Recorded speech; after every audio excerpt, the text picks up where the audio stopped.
وَإِنَّ اللَّهَ أَمَرَ الْمُؤْمِنِينَ، حضور فرماتے ہیں اللہ نے اہل ایمان کو بھی وہی حکم دیا ہے بما امر بہ المرسلین، جو اس نے اپنے رسولوں کو حکم دیا۔ اب یہاں دیکھیے کہ حضور سورہ مومنون کی ایک آیت کوٹ کر رہے ہیں، سورہ مومنین کی آیت نمبر 51 ہے، یا ایھا الرسل کلوا من الطیبات واعملوا صالحا، اے میرے رسولو پاکیزہ چیزیں کھاؤ اور عمل نیک کرو۔ یہ عقل حلال کے ساتھ پھر اس کے بعد جو ہے وہ عمل نیک اللہ تعالیٰ کے ہاں وہ قابل قبول ہوگا۔ کلوا من الطیبات واعملوا صالحا۔ وقال، اور ایک دوسری آیت بھی آپ نے کوٹ کی، یہ سورہ بقرہ کی آیت نمبر 172 ہے، یا ایھا الذین آمنوا کلوا من طیبات ما رزقناکم، دیکھو کھاؤ ان پاک چیزوں میں سے جو ہم نے تمہیں دی۔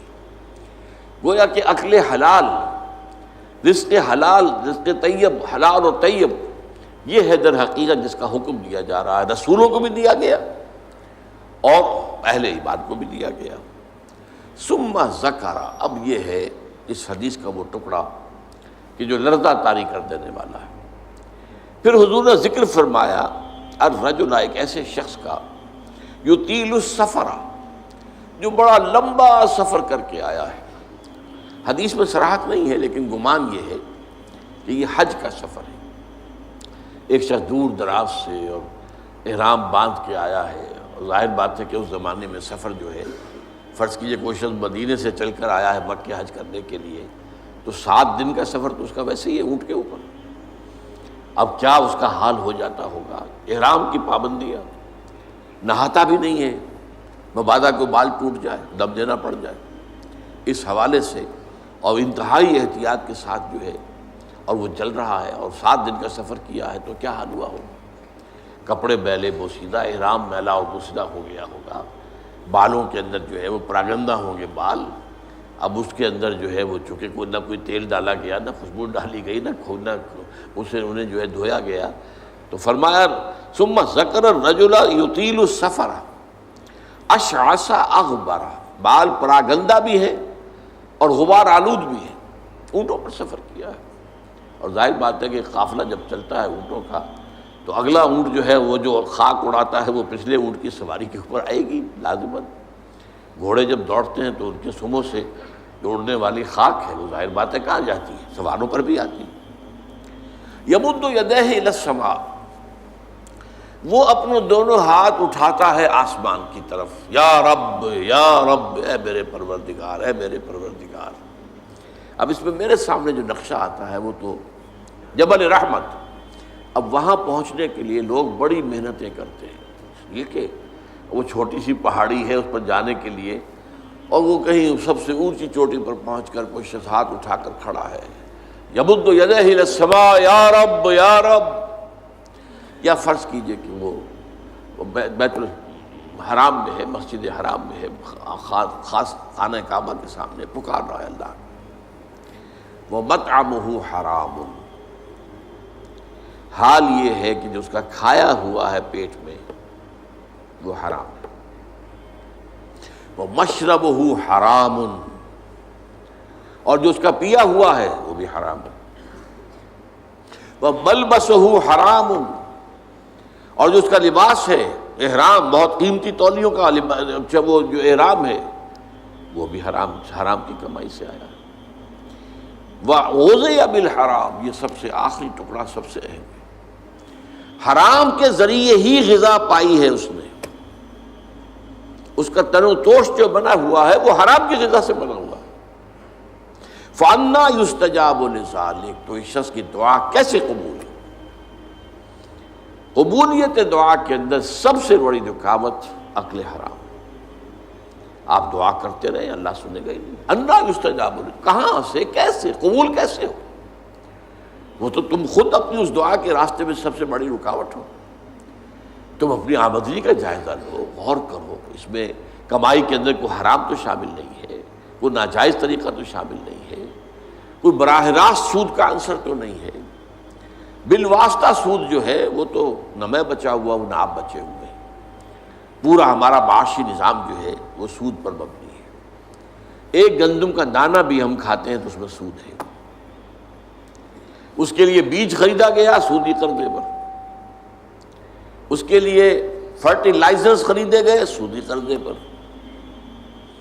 اس کے لیے پیسٹی سائیڈز خریدے گئے سودی قرضے پر، ٹریکٹر خریدا گیا سودی قرضے پر. تو ایک ایک دانے میں سود ہے. وہ سود تو میرے اندر جا ہی رہا ہے، اس کے بغیر تو چارہ نہیں ہے. یا ہوا میں، جیسے کہ حضور نے فرمایا صلی اللہ علیہ وسلم کہ ایک زمانہ آئے گا کہ چاہے کوئی شخص سود کھائے گا نہیں، لیکن سود کا غبار یا دھواں، غبار یا دخان کا لفظ ہے دھواں، اس کے اندر ضرور جائے گا. فرض کیجئے کہ فضا کے اندر ڈسٹ سسپینشن ہو گئی ہے، گردہ ہے.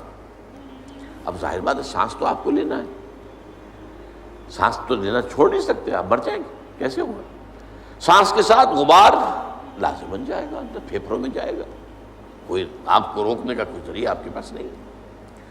یا کہیں جو ہے جو دھواں بھر گیا ہے، فرض کی جیسے آگ لگتی ہے بڑی اونچے ہوٹلوں کے اندر، 14ویں منزل کے اوپر جو ہے آگ لگی ہے، کمروں کے اندر دھواں بھر گیا، کہاں جائے لوگ؟ 14ویں منزل سے چھلانگ لگائیں تو ویسے ختم، ہڈیاں جو ہے اس کا چورا ہو جائے گا.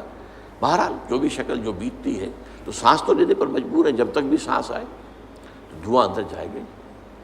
یہ دور وہ ہے کہ جس کی فضا میں سود موجود ہے، اور وہ فضا کے اندر جو سود ہے وہ ہم سانس لے رہے ہیں تو ہمارے اندر جا رہا ہے. اس پہلو سے بالواسطہ انڈائریکٹ سود سے تو آج کوئی بھی بچا ہوا نہیں. البتہ ڈائریکٹ سود جو ہے وہ تو ظاہر بات ہے کہ آپ کی مرضی سے ہے.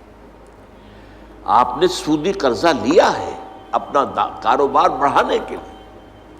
بھائی جتنی پونجی تمہارے پاس ہے اس سے کاروبار کرو. اگر بہت تھوڑی پونجی ہے تو سر پر اٹھاؤ کوئی ٹوکری پھل کی اور بیچو. اگر اس سے زیادہ ہو جائے تو چلو کوئی ریڑھی لے لو، اس سے زیادہ ہو جائے کھوکا بنا لو، اس سے زیادہ ہو جائے دکان بنا لو، اس سے زیادہ ہو جائے ایکسپورٹ امپورٹ کرو. لیکن رہو اپنی چادر کے اندر جو تمہاری اپنی پونجی ہے. بینک سے قرض لے کر اپنا کاروبار پھیلانا یہ تو تمہارا اپنا انٹینشنل، تمہارے اپنے چوائس کا فیل ہے، اس پر تم پکڑے جاؤ. مکان ہے، بڑی عالیشان کوٹھی بنانی ہے، عالیشان محل بنانا ہے، قرض لیا. بھائی زندگی گزارنے کے لیے چھت میسر ہو سر کے اوپر، گزارا کے قابل جو ہے سکونت آپ کے پاس ہو تو بہت ہے. ہمیشہ تو نہیں رہنا تم یہاں.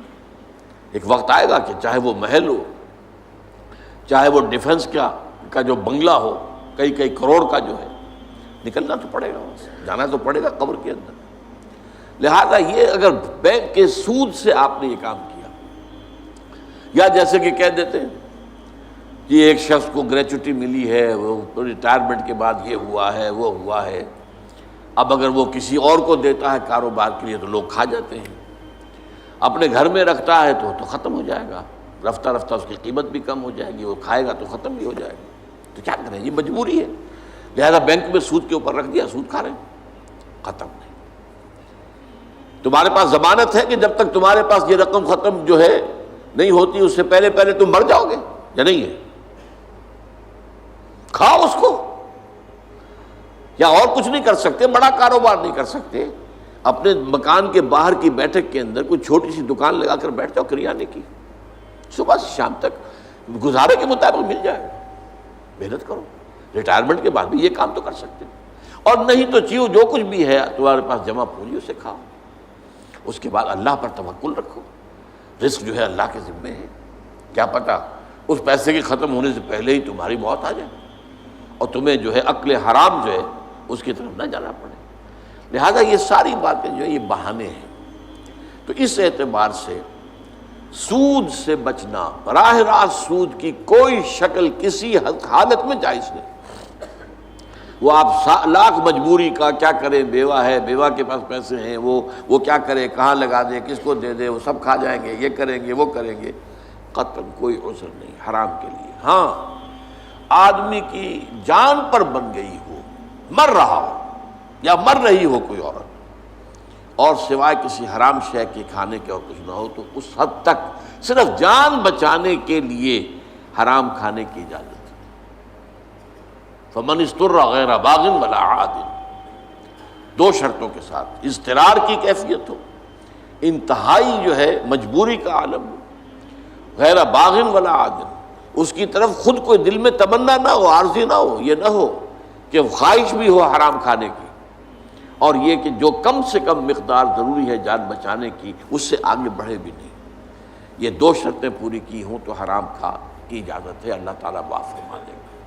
لیکن عام حالت میں آپ اپنے کاروبار میں، اپنے پیشے میں، اپنے معاش میں اگر حرام کا کوئی عنصر مستقل طور پر اس کو قائم کر لیتے تو پھر ہمارے آج کی گفتگو کا حاصل کیا ہے؟ تقویٰ کی نگیشن ہو جائے گی، تقویٰ پھر نہیں ہے۔